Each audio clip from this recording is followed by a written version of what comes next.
Et quand la tristesse arrive, je sais tu es là, toujours près de moi. Bon mardi matin à tout le monde, on se prépare à vivre une belle journée aujourd'hui avec tout d'abord la parabole qui sera expliquée par notre ami l'abbé Raymond Gravel. Merci de continuer à le porter dans votre prière, c'est vraiment important. On le rejoint immédiatement. Le Seigneur est mon berger, je ne manque de rien. Sur des prés d'herbes fraîches, il me fait reposer. Il me mène vers les eaux tranquilles et me fait revivre. Il me conduit par le juste chemin pour l'honneur de son nom. Si je traverse les ravins de la mort, je ne crains aucun mal, car tu es avec moi. Ton bâton me guide et me rassure. Tu prépares la table pour moi devant mes ennemis. Tu répands le parfum sur ma tête et ma coupe est débordante. Grâce et bonheur m'accompagnent tous les jours de ma vie. J'habiterai la maison du Seigneur pour la durée de mes jours.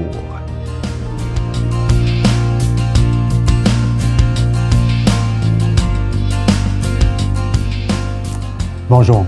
Alors, je vais vous lire une fable d'Antoine Benoît Vigarossi. C'est la mort et l'amour. La mort, la pâle mort, aux mains toujours avides, l'œil morne, harassé, enfin, n'en pouvant plus, se reposait, prenant courage, assis sur un tronc, sous des rochers arides, dépourvus d'abrisseaux, de mousse, de gazon. La mort méditait un voyage vers des bords fleuris. C'est alors que l'amour lui apparut. « Ah, comment vous voilà, dit la mort au volage. Nous nous rencontrons rarement. Quoi, répondit l'amour. Vous marchez sur ma trace et souvent à la même place, nous arrivons tous deux presque au même moment. Trop de fois même, encore vous vous frappez, mort traîtresse, longtemps avant que je ne paraisse. Mais pourquoi ce courroux? Vous et moi, reprit l'affreuse mort, nous remplissons la loi du destin. Si cette faute détruit, votre feu régénère. Comme la mort sans vous serait sans ministère, de même sans la mort, vous seriez sans emploi. Eh bien, lui dit l'amour, riant de sa colère, soyons amis. Allez, reprenez votre faux. Allez porter le deuil sur main et main rivage. Et moi, pour réparer vos maux, toujours fêtés, toujours volage, je vais me signaler par d'aimables travaux. Je trouve que c'est une belle fable, parce que ça décrit la réalité de ce qu'on vit. L'amour et la mort marchent dans les mêmes sentiers. La première apporte la peine, l'autre la joie. Mais les deux entremêlent inlassablement leur filet au rendez-vous de l'humanité. La mort évoque le mal, la tristesse, les ténèbres, la souffrance, le désespoir. L'amour évoque l'espoir, la vie, la naissance, la noce. Tandis que la mort évoque le manque d'être et la souffrance, l'amour évoque, elle, la plénitude et la gloire. Et ça dit quelque chose de la vie croyante. Parce que dans la foi, on dit que la mort n'a pas le dernier mot sur la vie. Et qu'est-ce qui nous fait dire ça? C'est l'amour que Dieu nous porte. Saint Jean nous dit que Dieu est amour. Et lorsqu'on fait l'expérience de l'amour, on fait l'expérience de Dieu. Et c'est ça l'espérance chrétienne. C'est de croire qu'au-delà de la mort, de la souffrance, il y a de la vie, il y a de l'amour. Et ça, c'est la foi chrétienne qui nous apprend ça. Alors, heureux sommes-nous de croire, heureux sommes-nous d'espérer, sans aucune certitude, mais avec la conviction profonde que nous sommes aimés. Bonne journée.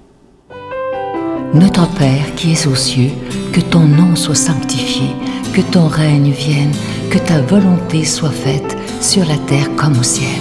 Donne-nous aujourd'hui notre pain de ce jour. Pardonne-nous nos offenses comme nous pardonnons à ceux qui nous ont offensés.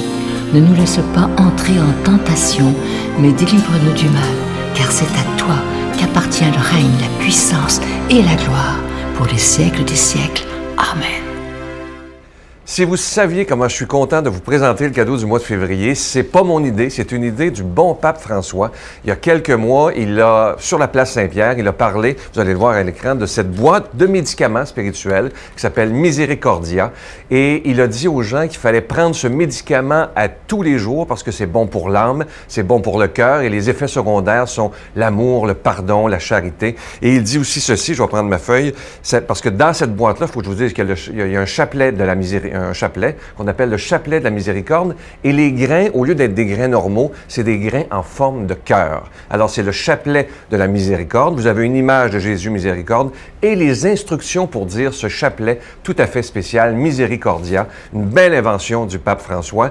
Et ce n'est pas un chapelet qu'on dit comme les autres. Vous allez voir toutes les instructions dans cette petite boîte. Et c'est beau parce que c'est inscrit. Il y a beaucoup d'imagination, notre pape François. 59 granules pour l'âme, pour le soulagement efficace et durable des maux de notre âme. Je vous donne l'adresse. Je vous rappelle que c'est avec un don de 25 $ et ça se donne très, très bien en cadeau. La Victoire de l'amour, casier postal 120, succursale Boucherville à Boucherville, le J4B 5E6, je vous la redonne. La Victoire de l'amour, casier postal 120, succursale Boucherville à Boucherville, le J4B 5E6, également par téléphone dans le 514-523-4433, 523-4433 ou sans frais, le 1-888-811-9291, 1-888-811-9291 et notre site internet, le www.lavictoiredelamour.org.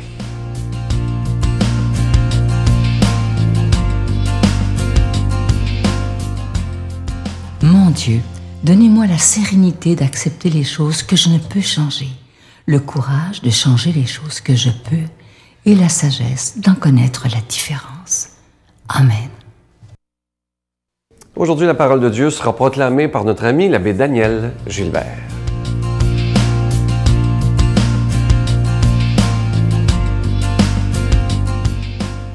Évangile de Jésus-Christ selon saint Marc.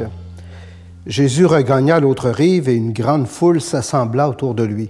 Arrive un chef de synagogue nommé Jaïr. Voyant Jésus, il tombe à ses pieds et le supplie instamment.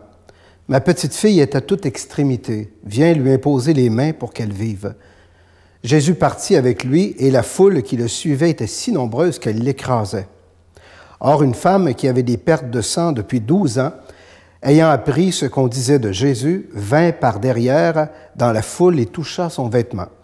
À l'instant, l'hémorragie s'arrêta et elle ressentit dans son corps qu'elle était guérie de son mal. Aussitôt, Jésus se rendit compte qu'une force était sortie de lui. Il se retourna dans la foule et il demandait « Qui a touché mes vêtements ?» Alors la femme, craintive et tremblante, sachant ce qui lui était arrivé, vint se jeter à ses pieds et lui dit toute la vérité. Mais Jésus reprit « Ma fille, ta foi t'a sauvée. Va en paix et sois guérie de ton mal. » Comme il parlait encore, des gens arrivent de la maison de Jaïr pour annoncer à celui-ci « Ta fille vient de mourir. À quoi bon déranger encore le maître? » Jésus dit au chef de la synagogue « Ne crains pas, crois seulement. » Il ne laissa personne l'accompagner, sinon Pierre, Jacques et Jean, son frère. Ils arrivèrent à la maison du chef de synagogue. Jésus voit des gens qui pleurent et poussent de grands cris. Il entre et leur dit « Pourquoi cette agitation et ces pleurs? L'enfant n'est pas morte, elle dort. » Mais on se moquait de lui. Alors il met tout le monde dehors, prend avec lui le père et la mère de l'enfant et ceux qui l'accompagnent. Puis il saisit la main de l'enfant et lui dit « Talitha koum », ce qui signifie « Jeune fille, je te le dis, lève-toi ». Aussitôt la jeune fille se leva et se mit à marcher. Elle avait 12 ans. Ils en furent complètement bouleversés. Acclamons la parole de Dieu. Bon, tout un évangile ce matin, chers amis, que vous connaissez tous. Alors, d'abord, je vous souhaite une bonne journée à tout le monde. Mais quelle joie de voir et de revoir cette bonne nouvelle ce matin dans cet évangile. On est déjà rendu au début du mois de février et on le sait, les journées commencent à rallonger. Alors, l'évangile nous présente ce matin 2 cas de guérison, mais qui semblent ne pas être sur le même niveau d'importance. D'abord, cette jeune fille sur le bord de mourir, On pourrait dire que c'est un code rouge, là, comme on pourrait dire pour les ambulanciers aujourd'hui. Hein. On ne perd pas son temps, là.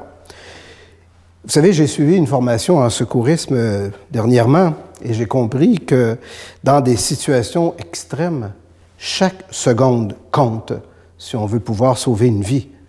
Alors, quand on va à l'urgence, hein, vous savez comme moi, hein, s'il y a des cas plus urgents que nous autres, bien, on attend. On attend parce qu'on traite toujours les urgences en premier. Et c'est de cette urgence dont nous parle l'Évangile. Hein, cette jeune fille qui est à toute extrémité, là, elle est sur le bord de mourir.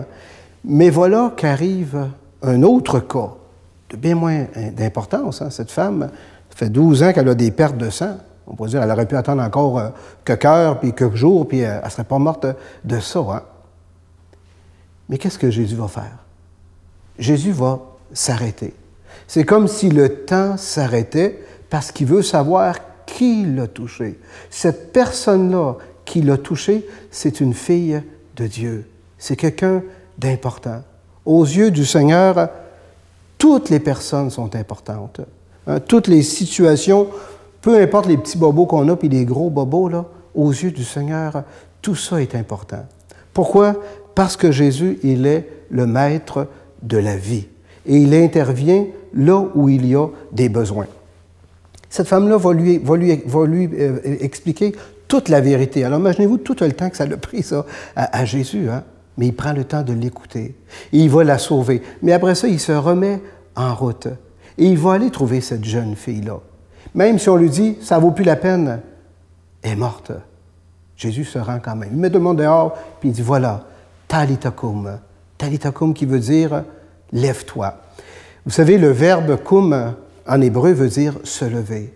Jésus fait se lever cette jeune fille-là, comme il veut aussi que tout le monde se lève. Hein? Quand on met notre foi en Jésus puis qu'on l'accueille dans nos situations qu'on a à vivre au quotidien, là, hein? Vous savez, il y a des fois des gens qui me disent « Ah, bon Dieu n'a pas le temps de s'occuper de moi, il y a des affaires bien trop urgentes à régler. » Non, quand on met notre foi en lui, le Seigneur, il nous dit à nous autres aussi « Lève-toi, ta foi t'a sauvé. » Jésus, il sauve tout le monde également, quelle que soit la situation.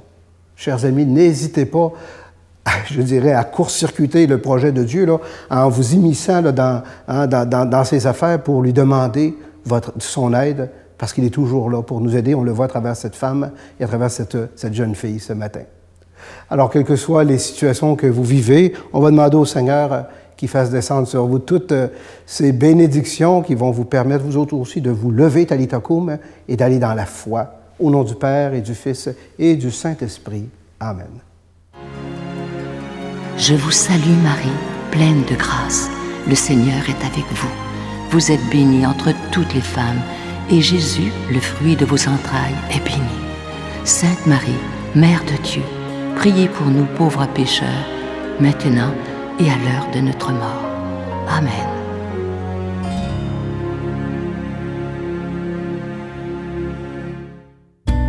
Dans le cadre du 350e anniversaire de Notre-Dame de Québec, la Victoire de l'Amour vous invite à une retraite tout à fait spéciale sous le thème « La puissance de la prière », en compagnie de l'abbé Raymond Gravel, l'abbé Robert Lemire, Jean-Marc Chaput, Sœur Angèle, Sylvain Charon et en chanson Miguel Padilla. La retraite aura lieu à l'hôtel Hilton, situé au centre-ville de Québec. Nous vivrons ensemble une célébration eucharistique à la basilique Notre-Dame de Québec et nous traverserons la Porte Sainte les 16, 17 et 18 mai prochains. Réservez rapidement avec Voyage Intermission au 514-288-6077 ou sans frais au 1-800-465-3255. Venez vivre une fin de semaine remplie de paix, d'amour et de joie.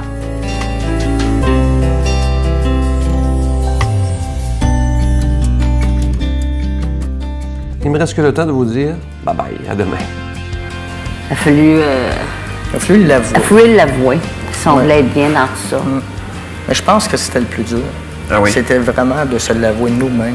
Parce qu'en réalité, on avait peur de ce que les autres vont penser. Oui, c'est toujours le problème. Qu'est-ce que les autres vont dire? Mais en réalité, là, c'est vraiment ce que nous, on en pensait. C'était ça qui était l'important. Puis à partir de... La Victoire de l'Amour remercie de tout cœur les Résidences Soleil de leur accueil si chaleureux.